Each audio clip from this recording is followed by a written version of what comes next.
ছোট্ট করে জরুরি কথাটা বলে নিই, যারা জানো না তাদের জন্য বলি। এইখানটাতে এইটুকুনি একটা ছোট সেটআপে মাছের বাচ্চা আছে। এবার একটু মার পেছনে লাগবে, তোমারই ডিউটি। বাবা বিয়ে করে নিয়ে এসছে কেন তোমাকে?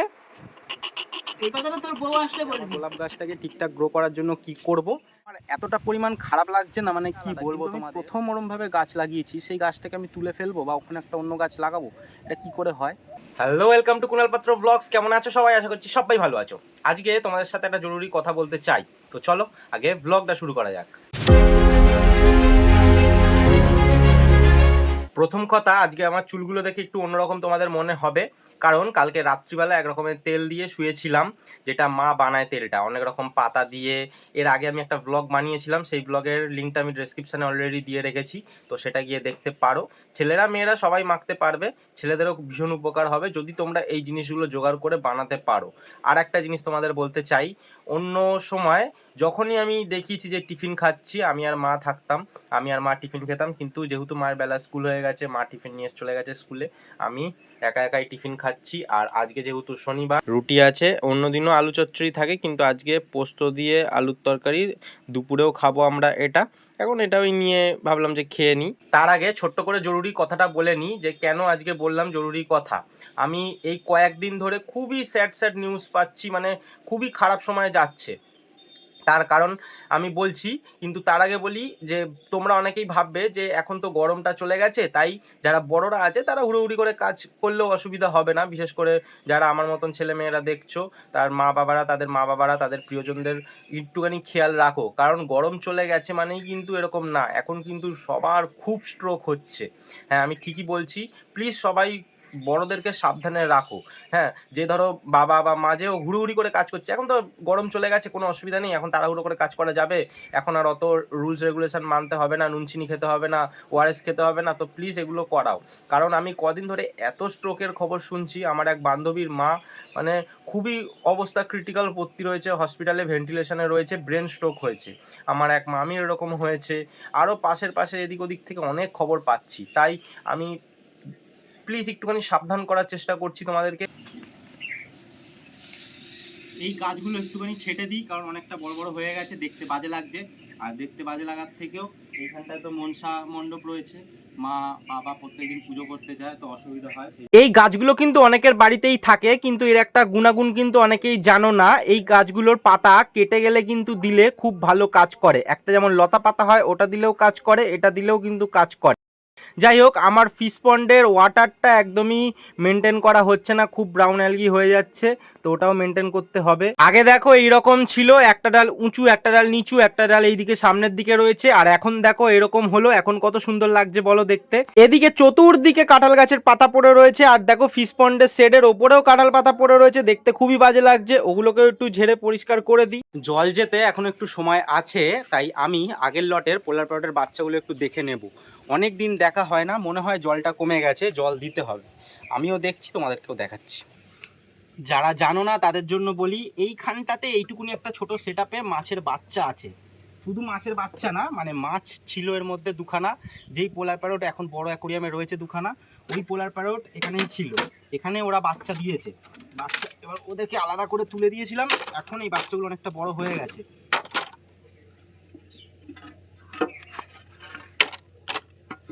তারাও একটুখানি সাইডটা আগে করে নিই। হ্যাঁ, অনেকটাই বড় হয়ে গেছে, জলটা অনেকটা পরিমাণ নোংরা, কারণ হচ্ছে বৃষ্টি হলে তো ওপর থেকে জল পড়ে ফাঁকা দিয়ে। গুল্ডুদের দেখাই, দেখো এখন আশা করি গুল্ডুদের দেখতে পাচ্ছ না। ওই এইবার নড়াচড়া করলে দেখো ওই কোণার মধ্যেই দেখো,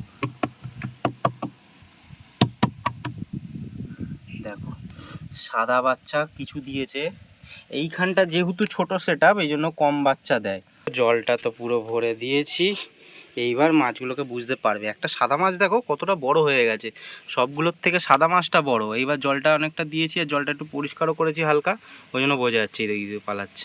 কিন্তু দেখো যেহেতু এটা ছোট জায়গা, মানে বাচ্চার কাউন্টটা কম হয়, অনেক কম। কটা হবে, 30টা মতন হবে। আমি মধ্যিখানে গেছিলাম স্নান টান করতে, স্নান টান করে আসলাম, কিন্তু এদিকে আবার বৃষ্টি আসতে পারে, আবার স্নান হয়ে যাব। তার থেকে ভালো কথা এগুলো চাপা দিয়ে দিই। আর ভাবছি এটাতেও একখানা এরকম সেট আপ করবো, এই যে সোলার বাক্সটা এটাও একদম ঠিকঠাক আছে, কিন্তু এরকমভাবে করলেই হবে না, এর মধ্যে সিমেন্ট ধরাতে হবে। আমার ভিডিও যারা দেখছো হয়তো অনেকেই আছো এরকম সোলার বাক্সতে সেট আপ করেছো, কিন্তু শুধু সিমেন্ট এমনি দিয়ে সেট আপ করো, ওতে তাড়াতাড়ি নষ্ট হয়ে যাওয়ার চান্স থাকে। আমি যদি ওটাতে সেট আপ করি, কিন্তু কীভাবে করব সেটা তোমাদের দেখাবো, তাহলে বুঝতে পারবে, মানে বেশি লং লাস্টিং যাতে হয় তেমনভাবে করব। এইবার একটু মার পেছনে লাগবো, চলো। মা কি করছো? তাই বলছি। হ্যাঁ, সবজি কাটছি। কখনের জন্য এটা? হ্যাঁ, রাতের জন্য। তা দুপুরে এখন কটা টাইম বাজে? 2:30 বাজে। তুমি এখন না খেতে দিয়ে তুমি এখন রাতের জন্য সবজি কাটছো? বাবা চান করবে পায়খানা গেল, আমি খাবো। খা ভাত বা আমি রোজ বেরোতে বলতে আর কি মানে আছে? তা কেন বাড়বে না কেন তুমি? তরকারিগুলো কেন বাড়বে না কেন? সবসময় আমার ডিউটি নয় এটা। তোমারই ডিউটি, তোমারই ডিউটি। বাবা বিয়ে করে নিয়ে এসছে কেন তোমাকে? এই কথাটা তোর বউ আসলে বলবি, বুঝছিস? এইটা তোর বউ আসলে বলবি। তুমি যদি খাবারই না পেরে দাও, বাবা কেন বিয়ে করেছে তোমাকে? নিয়ে এসেছে বলে তার ডিউটি। তো বউ আসলে বলবি না কেমন দেবে, দেবে ঠিকই দেবে তখন। তোমার মুখটা কেমন গোমা, এরকম বাজে দেখতে কেন তোমাকে? তোর মতনই তো দেখতে। তুই তো আমাকে একটু বাজে দেখতে হচ্ছে তোমার জন্য।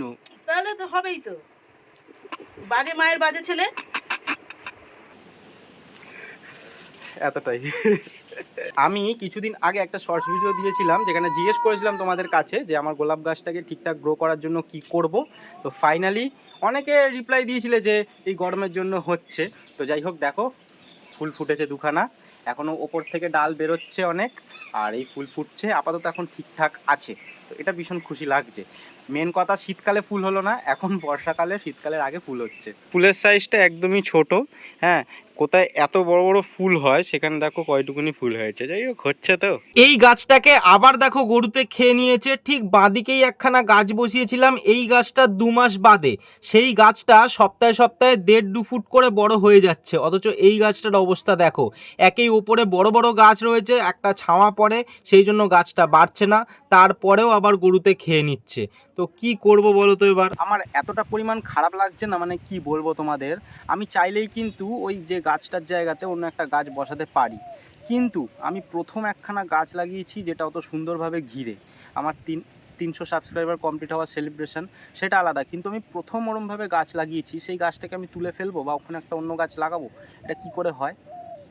এতটা মানে খারাপ লাগে, আমি কি বলবো। দেখো গাছটা পুরো গরুতে খেয়ে নিচ্ছে, পুরো ঘিরে যে রেখেছি, কি করে ঘেরার ওই লাঠিগুলো হাফিস হয়ে যায় ওখান থেকে, কে খুলে নেয়, কার এই মানে কি হয় তার বলো তো? কিছু মানে বলার নেই। দেখছি কালকে রোববার আছে, আমি আমার সাথে যাদের দেখো, কৌশিক আছে, সোহম আছে, সবাইকে ডাকবো, ডেকে এখান থেকেই এই যে জঙ্গল দেখতে পাচ্ছ, রেডি গাছ, এগুলোকে রেডি ফল বলে। এই রেডি গাছগুলো খুবই নরম হয়, কিন্তু কি আর করব, এই গাছগুলো থেকেই ডালগুলো ভাঙবো, ভেঙে পুরো ডালগুলো সোজা সোজা ডালগুলো দিয়ে পুরো ওই একদম বাঁশ দেখতে পাচ্ছ যতটা, ওই বাঁশের পুরো লেভেল অবধি একদম পুরো বেঁধে দেবো। ওই গাছটাকে আমি বড় করে ছাড়বই, এটুকুনি আমার চ্যালেঞ্জ। মানে এই যা অবস্থা দেখছি না, এরপর একটা মনের মধ্যে একটা চলে আসে, যেটাকে আমাকে করতেই হবে।